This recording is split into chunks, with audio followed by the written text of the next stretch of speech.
اعوذ باللہ من الشیطان الرجیم بسم اللہ الرحمن الرحیم سورہ بقرہ کی آیت نمبر 276 سود کا بیان چل رہا ہے کہ سود کے بارے میں کل بیان ہو چکا ہے کہ سود کیا ہے. اب سود کا دوسری آیت چالو ہو رہی ہے. اس میں اللہ تعالیٰ سود کے بارے میں بتاتا ہے کہ سود اچھا ہے کہ صدقہ خیرات. اب سنو، یمحق اللہ الربا ویربی الصدقات، اللہ تعالیٰ سود کو مٹاتا ہے، صدقات کو بڑھاتا ہے. یعنی سود کو مٹاتا ہے اور صدقات کو بڑھاتا ہے. نہیں، ایک حدیث میں آتا ہے کہ حضور صلی اللہ علیہ وسلم نے فرمایا کہ اللہ تعالیٰ سود کو ایک دم مٹا دیتا ہے اور صدقات کو بڑھاتا ہے. جس طرح سے کوئی حلال روزی سے ایک کھجور اللہ کی راہ میں صدقہ دیتا ہے تو اللہ تعالیٰ اس کا ثواب احد کے پہاڑ کے برابر کر دیتا ہے. اور دوسری حدیث میں آتا ہے کہ جس نے حلال روزی سے صدقہ خیرات کیا، اللہ تعالیٰ اس کو ایسے بڑھاتا ہے جیسے تم بچڑے کو پال پوس کر بڑھاتے ہو. تین چیزیں سود کے ساتھ ساتھ بڑھتی چلی جاتی ہیں. جتنا سود بڑھے گا اسی قدر بے روزگاری بڑھے گی. سمجھے؟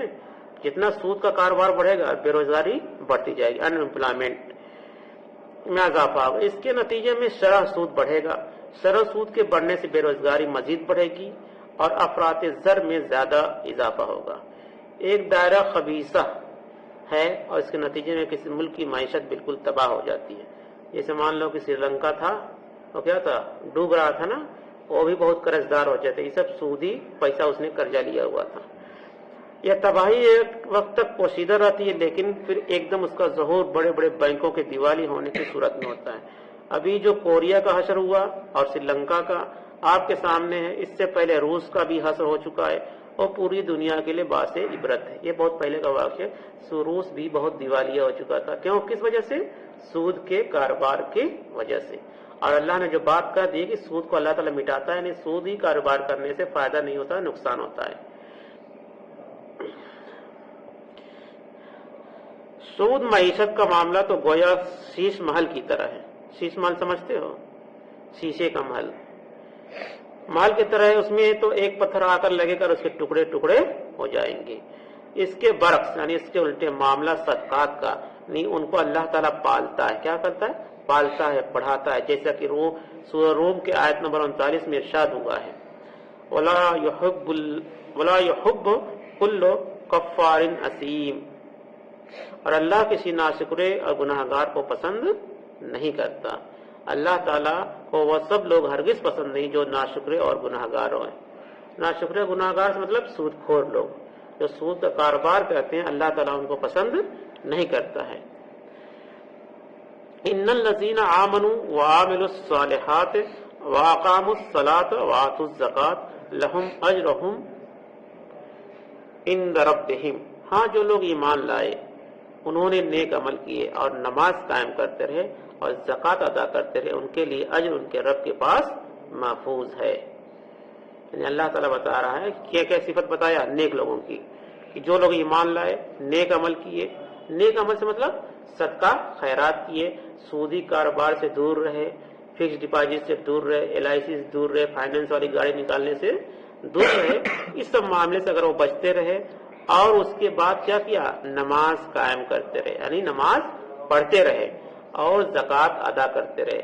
یعنی جس کے پاس مال دولت تو اللہ نے دیا ہے وہ زکوٰۃ ادا کرے. زکوٰۃ کتنا ادا کی جاتا ہے؟ 2.5%. 100 روپیہ میں 2.5 روپیہ. سمجھے؟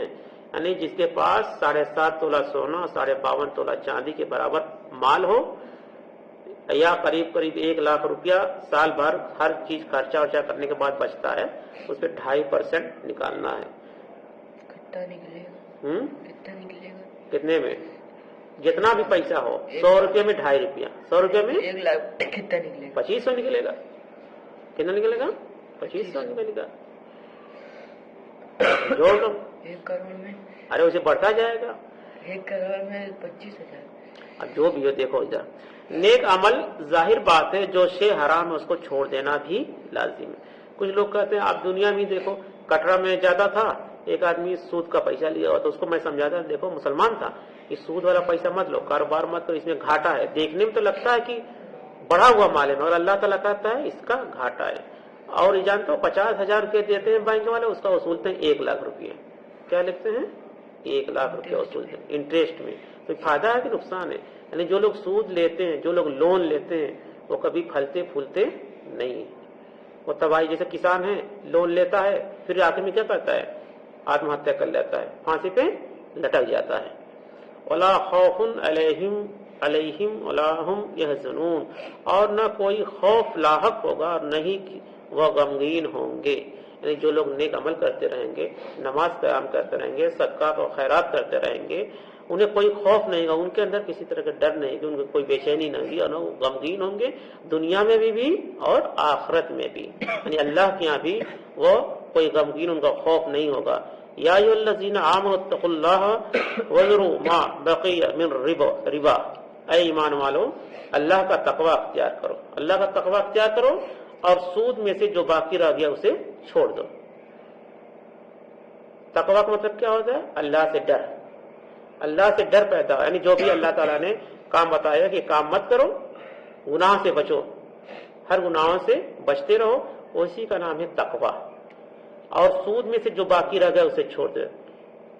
یعنی اب تک جو تم نے کام کیا ہے سودی کاروبار، اب یہ جب آیت نازل ہو گئی تو اس کو چھوڑ دو.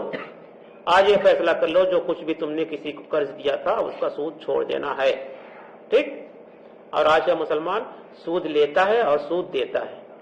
اللہ کے رسول صلی اللہ علیہ وسلم نے فرمایا کہ سود لینے والا، سود کو لکھنے والا، سود کی گواہی دینے والا سب حرام ہے. اسی لیے مسلمان کو بینک میں سروس نہیں کرنا چاہیے، وہ حرام ہے، کیونکہ وہاں صرف سود کا کاروبار ہوتا ہے.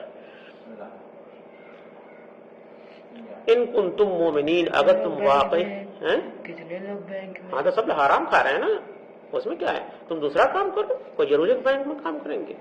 سود کا لکھنے والا، سود کا پڑھنے والا، سود کی گواہی دینے والا، سود کا لینے والا، سود کا دینے والا سب حرام، اور اللہ کی اس پہ لعنت ہے. اور اللہ کے رسول فرمایا ہم اس کے لیے جنگ کریں گے اس سے، ایسے لوگوں سے. اور آخری میں دیکھو اللہ تعالیٰ کیا فرما رہے ہیں؟ ان کنتم مومنین، اگر تم مومن ہو. کیا ہو؟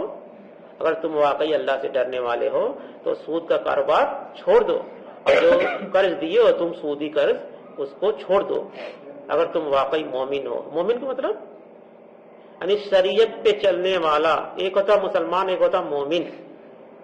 مومن کا مطلب ایمان، مسلمان کا مطلب لا الہ الا اللہ محمد رسول اللہ پڑھ لیا مسلمان ہو گیا.